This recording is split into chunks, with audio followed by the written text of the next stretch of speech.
పటం ఇవాళ మనం గీసిన పటం కాదు. వంకరటింకర్ ముగ్గులు చుక్కల ముగ్గు అవుతుంది. అన్ని స్వతంత్ర దేశాలు ఉన్నాయి.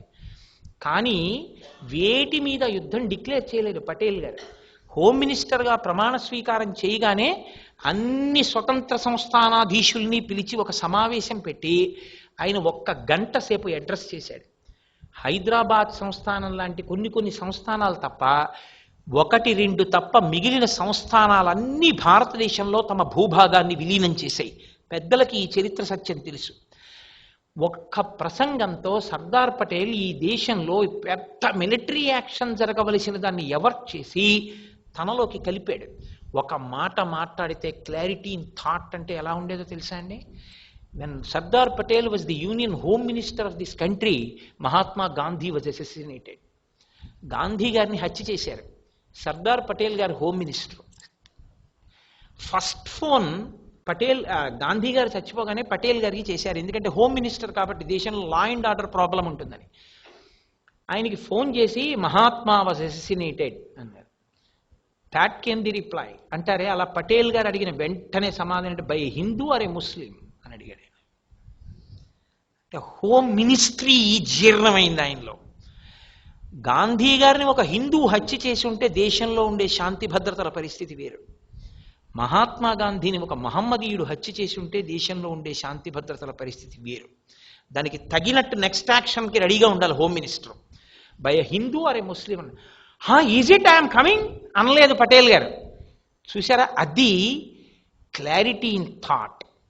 తను ఉన్న పొజిషన్ గురించినటువంటి ఆలోచన, కర్తవ్యత నిష్ట, దృష్టి కోణం, సమగ్రమైన పరిశీలన, తాను కదలకుండా ఉండడం, తాను కదిలేది ప్రతి దానికి విచలితమైపోయేది, ఇతరులకు ఏదీ అందించలేదు.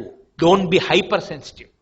ప్రతి చిన్న విషయానికి ఆత్మహత్య దాకా వెళ్ళిపోకండి అంగదుళ్లాగా. రామాయణంలో ప్రతిదానికి ఆత్మహత్య అంటాడు అంగదుడు. రామాయణంలో లేని పాత్ర లేదు. రామాయణం చదివితే అందుకే జీవితాలు దిద్దబడతాయి. మీరు ఇవాళ నేను చూస్తుంటాను పిల్లల్ని, అమ్మగారు ఏదో అన్నారు ఆత్మహత్య, ఎవడు తిరగమన్నాడు?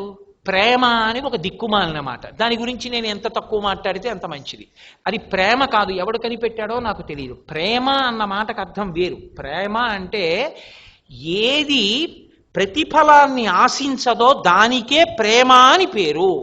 దీన్ని నేను పట్టుకొచ్చి పటకారా అన్నాను అనుకోండి, నీ మొహం ఎట్సారి మైకు అంటారా అనరా మీరు? ఒక్కొక్క పదార్థానికి ఒక్కొక్క పేరుంది. దాన్ని పట్టుకొచ్చి నేను గరిట అన్నాను అనుకోండి, నీ మోహం అది ఫ్యాను, ఇది తెలియని వాడి ఉపన్యాసానికి అలా వచ్చావు అంటారు.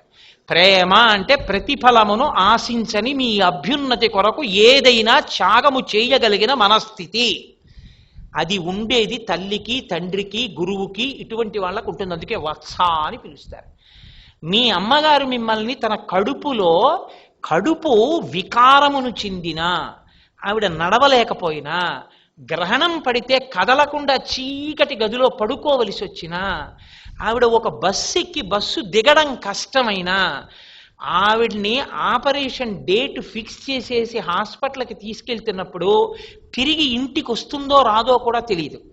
తనకి అంత ప్రియమైన భర్త అయినా సరే మళ్ళీ తిరిగి ఆ భర్త ముఖం చూస్తుందో చూడదో కూడా ఆవిడికి తెలియదు.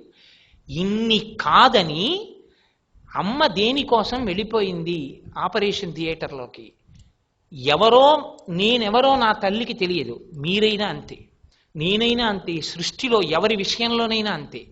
తను చచ్చిపోతానేమో అన్న అనుమానం ఉండి తీరుతుంది ప్రసవ సమయంలో. తను చచ్చిపోవడానికైనా ఇష్టపడింది, కానీ లోపల ఉన్నది చచ్చిపోతే పర్వాలేదు, నేను బతికుండాలని తల్లి అడగలేదు. ఆవిడ మహాత్యాగం చేసింది, బయటికి వచ్చింది.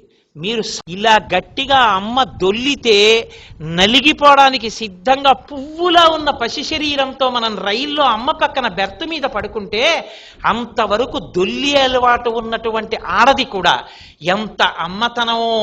పక్కన ఇంకో రైలు పెడితే వీడు ఉలిక్కి పడితే ఇలా చెయ్యేసి దగ్గరికి తీసుకుని కాపాడింది. అమ్మ చేసిన త్యాగాన్ని మీరు ఏ కాగితాల మీద ఎన్ని కళాలు పెట్టి రాస్తారు? ఇన్ని చేసిన అమ్మ ఎప్పుడైనా మీ దగ్గర నుంచి ఇది కావాలని అమ్మ కోరుకుంటుందా? ఒకవేళ కోరుకుంటే మీరు ఎప్పుడైనా అమ్మకి థ్యాంక్స్ చెప్పగలరా మీ జన్మాంతరం మొత్తం మీద? వాకాటి పాండురంగారావు ఇదే అంటాడు, he who says thanks to his mother and wife is the biggest pool in the world అని రాశాడు. నీ కోసం తన ఇంటి పేరు వదిలింది, నీ కోసం తన వంశం వదిలింది, నీ కోసం తన పుట్టింటిని వదిలింది. నువ్వెవరో తెలియదు, నీ గుణాలు ఏమిటో తెలియదు, నీ బలహీనతలు తెలియదు, నీ బలం తెలియదు. నీ కోసం అన్నీ వదిలి నీ పక్కకు వచ్చింది. నీ కోసం బిడ్డల్ని కంది. ఆ బిడ్డలకి నీ ఇంటి పేరంటే ఊరుకుంది, నీ వంశంలో వాడంటే ఊరుకుంది.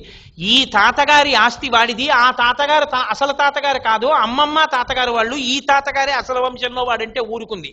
ఇన్ని చేసిన భార్యకి థ్యాంక్స్ చెప్తావా, తల్లికి థ్యాంక్స్ చెప్తావా? ఇంత చేసిన తల్లి చచ్చిపోయే ముందు వాడు కోటీశ్వరుడై తల్లికి ఆఖరికి వైద్యం చేయించకపోయినా నా కళ్ళతో నేను చూశానండి.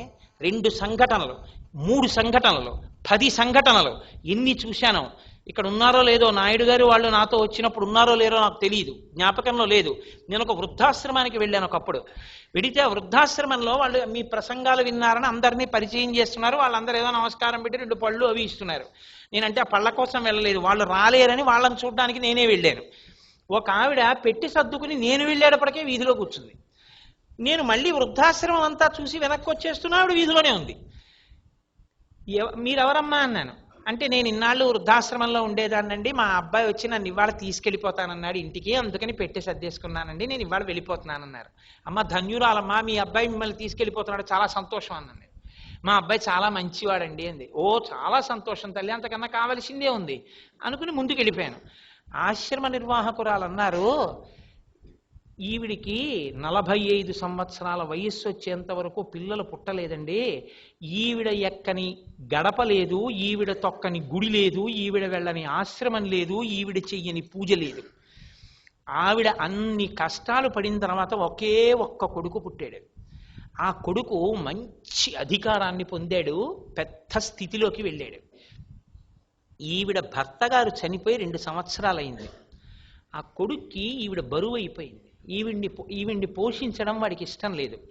వాడు ముందు రోజే వచ్చి వృద్ధాశ్రమానికి డబ్బు కట్టి, మా అమ్మగారి అంగీకారంతోనే నేను జాయిన్ చేస్తున్నాను, అందుకని రేపు మా అమ్మగారు ఇక్కడికి వచ్చి తన పేరు చెప్తారు, మీరు జాయిన్ చేసుకోండి, నేను రావడం కొంచెం ఆలస్యం అవుతుంది, నేను వేరే కారులో పంపిస్తాను మా అమ్మగారిని అని చెప్పి వాడు తానే తీసుకొచ్చి తల్లిని, అమ్మ ఇది మంచి గుడి, ఇక్కడ చాలా మంది ఆడవాళ్ళు వాళ్ళు ఉంటారు, వాళ్ళందరికీ నువ్వు లోపలికి వెళ్ళి తాంబూలం ఇయ్యి, నీ పేరు చెప్పి అందరికీ పళ్ళవి ఇస్తుండి నేను వస్తానని చెప్పి ఆ తల్లి ఎన్నడూ బయటికి వెళ్ళింది కాదు.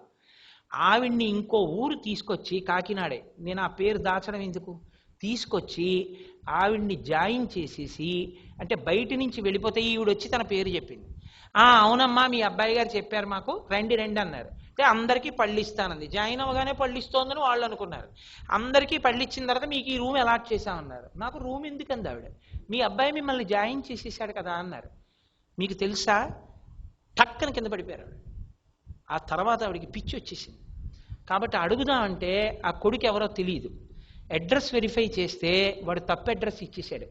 ఆ పిచ్చి తల్లి ఇప్పటికీ ప్రతిరోజు వృద్ధాశ్రమంలో స్నానం చేసేసి పెట్టుకుని బయట కూర్చుంటుంది.